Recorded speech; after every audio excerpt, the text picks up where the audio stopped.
Okay, welcome to another community race organized by Disco Infidel. Quite a few showed up, not that many stayed till the end. Anyway, this is the course, basically going around a number of islands. So we're off and running. Most of the boats, such as Pacific Sea Cow, who's just passed my bow, did the normal tacking bit. I decided to go out a little bit wide this time. And as you can see here, I kept on going wider and wider. Eventually I would have to decide to come back in. While the other guys were having fun playing around with each other, I was alone in the ocean, having a fairly restful time. So here we go, where I've decided to make a turn back. In the end I didn't gain any time. Maybe I lost a little bit of time. Who knows? Anyway, it didn't really matter in the end, as I'm pushing through this video, the beginning stages of this race pretty quickly. So making another jump forward in time here, and you can see that I'm still tacking down south a little bit. But the really interesting stuff started to occur, getting closer to the first island mark.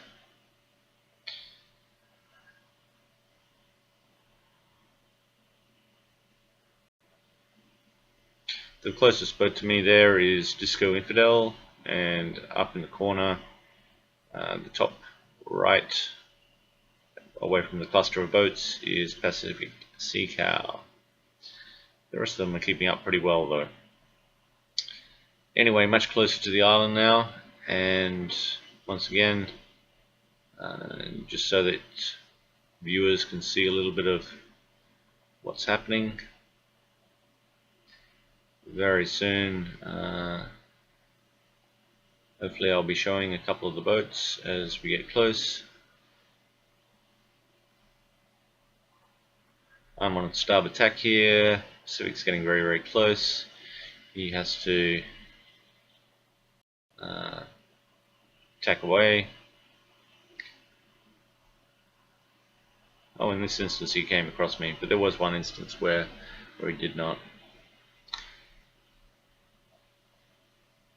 Anyway, this was a little bit of fun for the three of us in very close proximity. As you can see, the white sails of Disco Infidel over there, and then even closer to the point, Disco Infidel is still a little bit in front of me, but I've caught him enough, even though I made a fairly different sort of approach to this, and he scoots off a little bit. You can see how close I am to the land here. Pacific's right behind me, and I decide that it's time to change my jib to a code O, get a little bit of power. So I'm going to go quickly into this. Disco Infidel still hasn't changed yet. He probably kept it on a little bit too long, but you can never really tell. So here I go down and up with the code O, and I'm ready to go.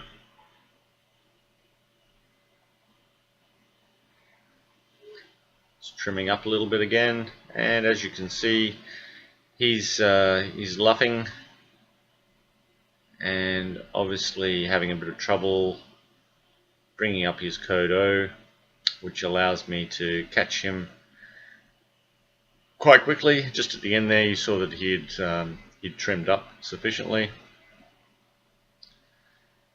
And my next move was to get around the outside of him. Now I've done this at normal speed just to show you how quickly and suddenly I overtook him. his boat's bouncing around. I see the sails change there, like it's being trimmed. And then all of a sudden, instead of being a couple of boat lengths behind, I must surf on a tsunami to get past him. Now he said that he was never in my wind, but that can't be the case, surely. I'm all over him, and then wow, I just zoom on by. The speed differential there is quite incredible, and this is at normal speed. And once again, I see his foresail sort of change shape there a little bit, so I'm not sure whether he's trimmed up 100%.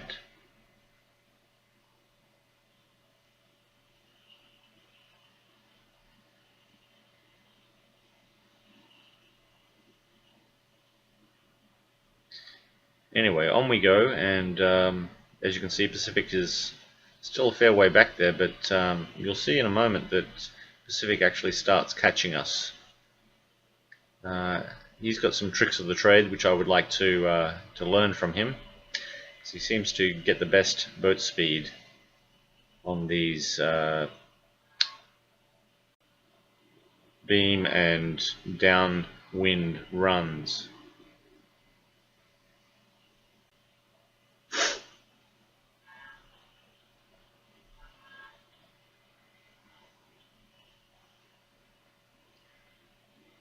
Yeah, see, it just flops out again there. And yet his speed has not deteriorated too much. But in a moment he's going to peel off to starboard and try and get me in his wind. Fairly good tactic, which I probably would have employed as well. And as you will see in the next cut, he does actually get me in his wind, but it's not to the effect that I had as I passed his boat.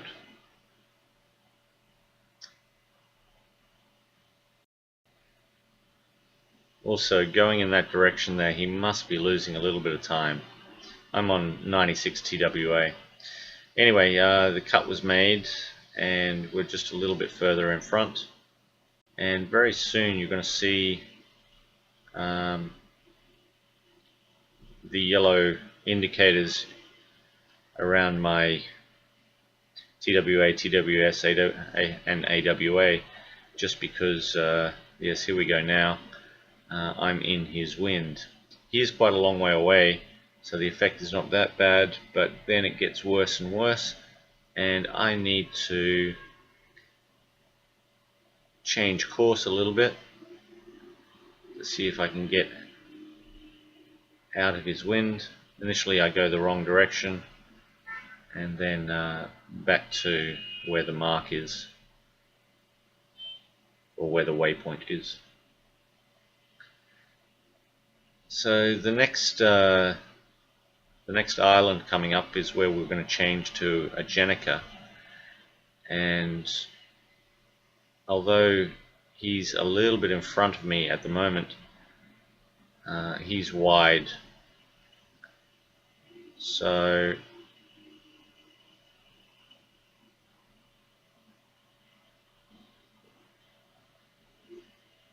I think I do this in real time to show you the change that I make.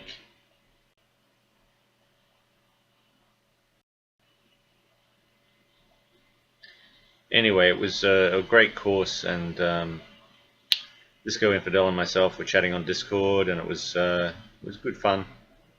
And here we are here, getting very, very close.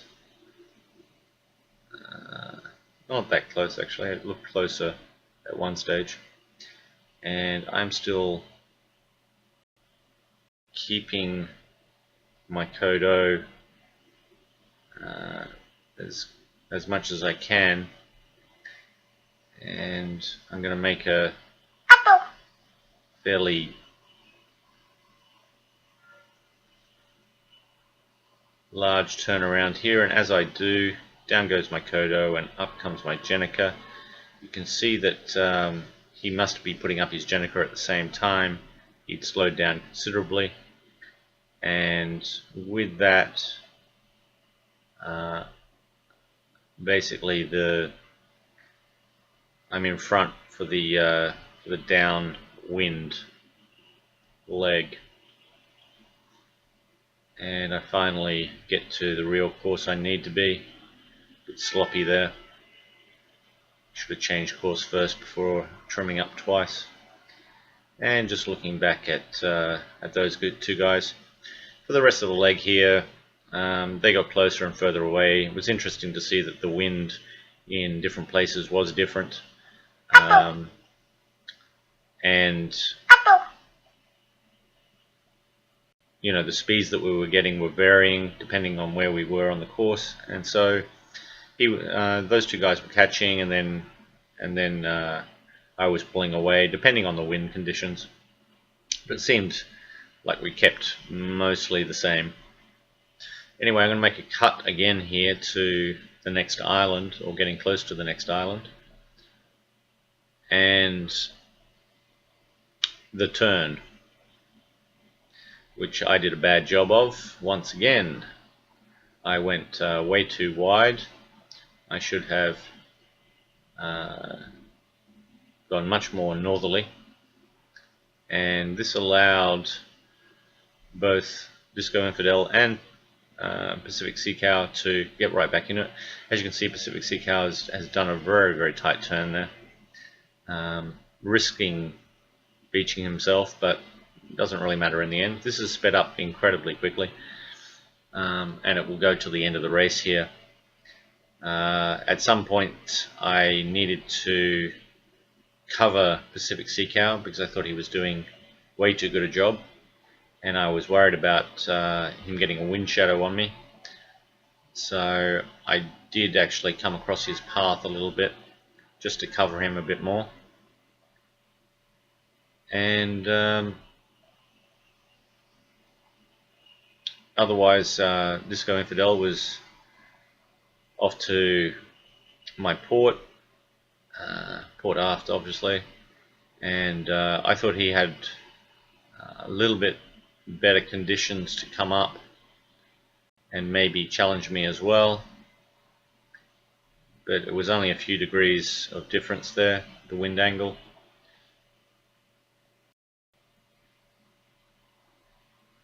And as you will see, or as I will show you, it was a very, very tight end. So having said that, I'm just going to stop my commentary here and let you enjoy the end of the race. I want to thank once again these two guys who I've been knocking around with now for the last week or two. It's good to see other competitors come and start. I would love them to stay a little bit longer. I know that it's a time commitment. This race took an hour and a half, and it's probably not that much fun to see the three of us shoot away a little bit. But you know, during the tacking run, they were incredibly close to us, and I was surprised to see so many leave.